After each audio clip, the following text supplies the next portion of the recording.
মাংস ছাড়া কাবাব কিভাবে এতটা মজার হয়ে থাকে আপনি ঘরে না বানিয়ে খেলে একদমই বুঝতে পারবেন না। শুধুমাত্র মসুর ডাল আর ঘরে কিছু থাকা সামান্য উপকরণ দিয়েই তৈরি হবে আজকের এই ভীষণ মজাদার কাবাব। আসসালামু আলাইকুম, আমি লাবণীস কিচেনে আপনাদের আরও একবার স্বাগত জানাই। আপনি এই মসুর ডালের কাবাবটি কিন্তু গরম ভাত, গরম পোলাওর সাথে পরিবেশন করতে পারেন। মাংস ছাড়া এই কাবাবটি খেলে কেউ বুঝতেই পারবে না যে এটা মসুর ডালের তৈরি কাবাব। আমার আজকের রেসিপিটি আপনাদের কাছে ভালো লাগে প্লিজ একটি লাইক দিয়ে দিবেন। এখানে আমি 1 কাপ পরিমাণ মসুর ডাল নিয়ে নিলাম। আপনারা চাইলে কিন্তু ডালের পরিমাণটা আরও বাড়িয়ে নিতে পারেন। এখন আমি এখানে পরিমাণ মতো পানি দিয়ে দিচ্ছি। পানি দিয়ে এই মসুর ডালগুলো এখন ভালোভাবে কুচলিয়ে ধুয়ে পরিষ্কার করে নিব। ডালগুলো থেকে কিন্তু অনেক ময়লা বের হবে। এরকমভাবে 3-4 বারের মতো করে আমি মসুর ডালগুলো ধুয়ে পরিষ্কার করে নিয়েছি। এই তো দেখতেই পাচ্ছেন ডালগুলো কিন্তু একদম পরিষ্কার হয়ে গিয়েছে। এখন এর মধ্যে আমি প্রায় 1 কাপের মতো পানি দিয়ে দিলাম। এখন দিয়ে দিচ্ছি একটি তেজপাতা, দিয়ে দিব হাফ চা চামচ হলুদের গুঁড়া, হাফ চা চামচ আদা রসুন বাটা। এখন চামচ দিয়ে ভালোভাবে নেড়েচেড়ে মিশিয়ে নিচ্ছি। এটা এখন চুলাতে বসিয়ে দিব ডালগুলো সিদ্ধ করার জন্য। তবে বেশি পানি দিয়ে সিদ্ধ করবেন না, পরিমাণ মতো পানি দিয়ে সিদ্ধ করে নেবেন। এখন একটা ঢাকনা দিয়ে ঢেকে দিলাম।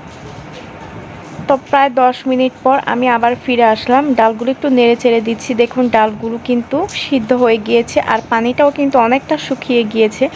তবে পানিটা পুরোপুরি শুকাবেন না, একটু পানি রেখে তারপর ডালগুলো চুলা থেকে নামিয়ে ফেলতে হবে। তো দেখুন এই অবস্থাতেই কিন্তু আমি চুলাটা অফ করে দিব।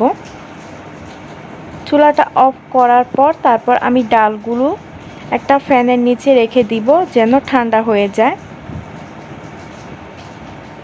তখন দেখবেন ডালগুলো থেকে কিন্তু পানিটা এমনি শুকিয়ে যাবে। এই তো দেখুন ডালগুলো ঠান্ডা করে নেওয়ার পর আমি একটা মিক্সিং বলে নিয়ে নিয়েছি। ডালগুলো থেকে কিন্তু পানিটা একদম শুকিয়ে গিয়েছে। আর আমি এখন তেজপাতাটা তুলে ফেলে দিচ্ছি। এখন দিয়ে দিলাম স্বাদ মতো লবণ, দিয়ে দিচ্ছি 1 চা চামচ আদা রসুন বাটা, দিয়ে দিলাম হাফ চা চামচ গোলমরিচের গুঁড়া, হাফ চা চামচ লাল মরিচের গুঁড়া,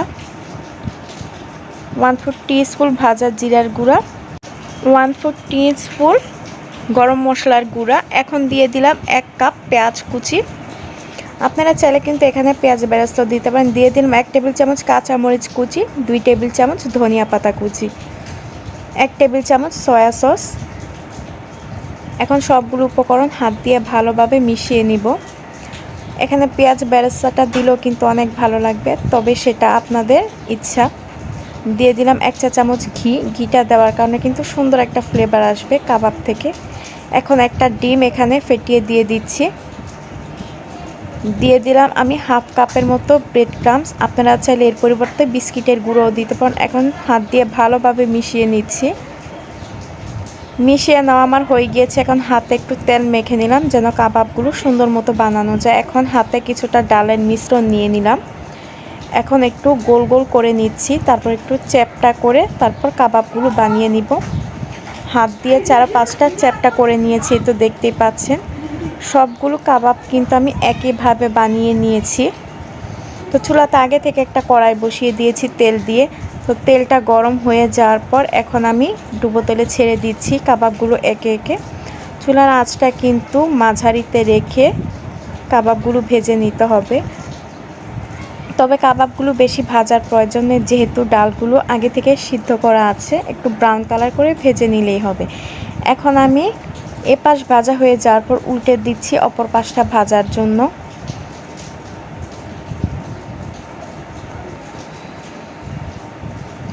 দেখুন কাবাবগুলো কিন্তু আমার প্রায় ভাজা হয়ে গিয়েছে, ব্রাউন কালার হয়ে গেছে। আরেক পাশ আমি উল্টে দিচ্ছি। তো আজকের কাবাব রেসিপিটি ভালো লাগলে প্লিজ একটি লাইক দিয়ে দিবেন। এই তো কাবাবগুলো ভাজা শেষে এখন আমি একটা ছাঁকনি দিয়ে তেলগুলো ছেঁকে তুলে নিচ্ছি। এখন কাবাবগুলো আমি গরম গরম পরিবেশন করে নিব। আজকের ভিডিওটি ভালো লাগলে প্লিজ আমার চ্যানেলটি সাবস্ক্রাইব করে দিবেন। দেখুন কাবাবগুলো দেখতে কতটা সুন্দর হয়েছে, আর খেতে তো আলহামদুলিল্লাহ অসম্ভব মজাদার। আপনি বুঝতেই পারবেন না যে এই টিকিয়া কাবাবটা মাংস ছাড়া তৈরি। গরম ভাত পোলার সাথে কিন্তু আপনি পরিবেশন করতে পারেন। বাচ্চারাও খেতে কিন্তু খুবই পছন্দ করবে। কেউ ধরতেই পারবে না যে মাংস ছাড়া কাবাব কিভাবে এতটা মজার হয়ে থাকে। তো আপনি একবার হলো বাসায় এভাবে ট্রাই করে দেখতে পারেন, ভীষণ ভালো লাগবে। তো আজকের মতো এখানে ভিডিওটি শেষ করছি। সেই পর্যন্ত সবাই ভালো থাকবেন, সুস্থ থাকবেন। আল্লাহ হাফেজ।